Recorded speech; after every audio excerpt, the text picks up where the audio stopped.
Hello and welcome back to Out Channel where we talk everything Bitcoin. Do not forget to like and subscribe, also hit that notification button so you are notified when we drop a new video. Today we are looking at how Bitcoin works. Depending on the kind of traffic the network is receiving, Bitcoin's protocol will require a longer or shorter string of zeros, adjusting the difficulty to hit a rate of one new block every 10 minutes. As of October 2019, the current difficulty is around 6.379 trillion, up from 1 in 2009. As this suggests, it has become significantly more difficult to mine Bitcoin since the cryptocurrency launched a decade ago. Mining is intensive, requiring big, expensive rigs and a lot of electricity to power them. And it's competitive. There's no telling what nonce will work, so the goal is to plow through them as quickly as possible.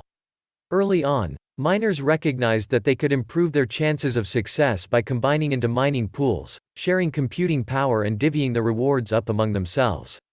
Even when multiple miners split these rewards, there is still ample incentive to pursue them. Every time a new block is mined, the successful miner receives a bunch of newly created Bitcoin.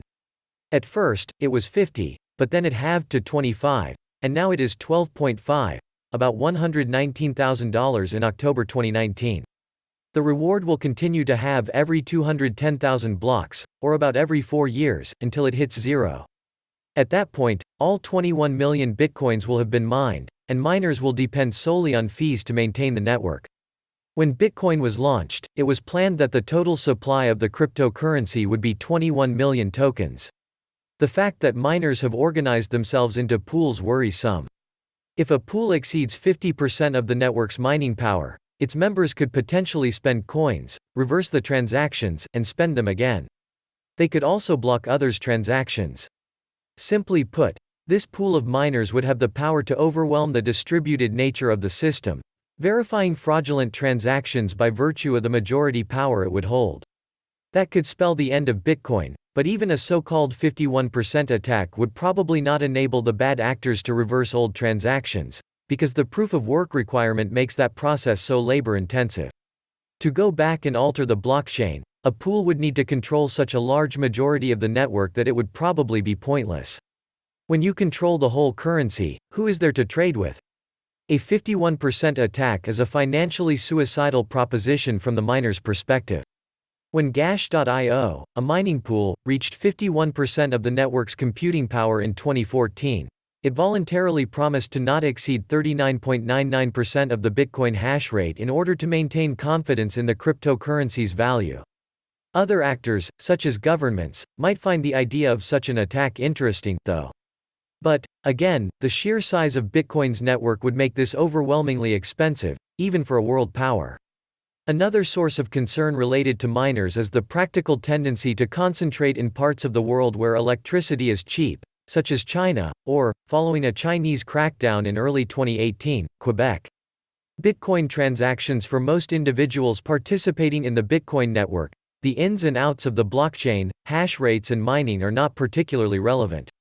Outside of the mining community, Bitcoin owners usually purchase their cryptocurrency supply through a Bitcoin exchange. These are online platforms that facilitate transactions of Bitcoin and, often, other digital currencies. Bitcoin exchanges such as Coinbase bring together market participants from around the world to buy and sell cryptocurrencies. These exchanges have been both increasingly popular, as Bitcoin's popularity itself has grown in recent years, and fraught with regulatory, legal and security challenges. With governments around the world viewing cryptocurrencies in various ways, as currency, as an asset class, or any number of other classifications, the regulations governing the buying and selling of Bitcoins are complex and constantly shifting.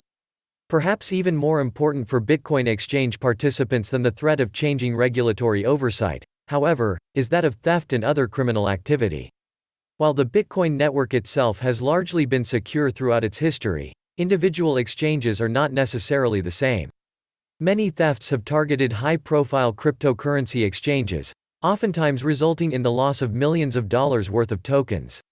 The most famous exchange theft is likely Mt. Gox, which dominated the Bitcoin transaction space up through 2014. Early in that year, the platform announced the probable theft of roughly 850,000 BTC worth close to $450 million at the time. Mt. Gox filed for bankruptcy and shuttered its doors. To this day, the majority of that stolen bounty, which would now be worth a total of about $8 billion, has not been recovered.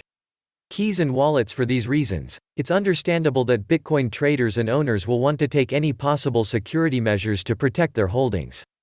To do so, they utilize keys and wallets. Bitcoin ownership essentially boils down to two numbers, a public key and a private key. A rough analogy is a username, public key, and a password, private key. A hash of the public key called an address is the one displayed on the blockchain. Using the hash provides an extra layer of security. To receive Bitcoin, it's enough for the sender to know your address. The public key is derived from the private key, which you need to send Bitcoin to another address. The system makes it easy to receive money but requires verification of identity to send it. To access Bitcoin, you use a wallet, which is a set of keys. These can take different forms, from third-party web applications offering insurance and debit cards, to QR codes printed on pieces of paper. The most important distinction is between hot wallets, which are connected to the internet and therefore vulnerable to hacking, and cold wallets, which are not connected to the internet. In the Mt. Gox case above, it is believed that most of the BTC stolen were taken from a hot wallet.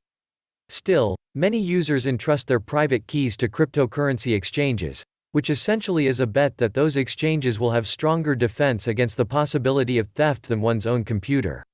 Before we come to an end of this video, please do not hesitate to share with others the informative information you found on this video. Also show the YouTube algorithm how much you love our content by hitting the like button. We would also love to see you back, so do subscribe. Thank you and have a good day.